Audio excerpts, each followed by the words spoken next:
people will not change. That's true for all of us, but people will not change until the pain of not changing is greater than the pain of changing. A lot of times we won't change because, man, I don't want to do that. That's a lot of work. If my finances are upside down or if they're just sideways and I'm spending more than I'm taking in, I'm like, well, I can make it. I'll borrow on this credit card. I'll do this. I'll do that. I'll borrow from Peter to pay Paul or whatever.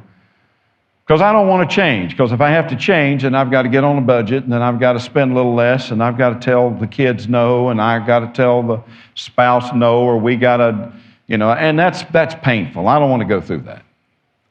But what if I realize that if we keep going the way we're going to end up in bankruptcy? Then the pain of not changing is much greater than the pain of changing.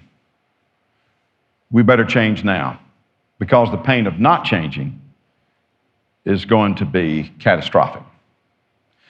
If I have an addiction to alcohol, if I have an addiction to drugs, if I have an addiction to pornography, if I don't change and I don't get help, if I don't change and get the 12-step program that's needed for me, the pain of not changing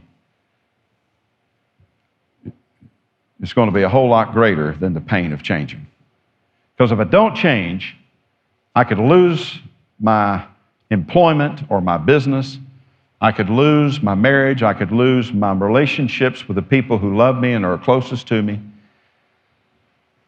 I better start changing today. We can do that.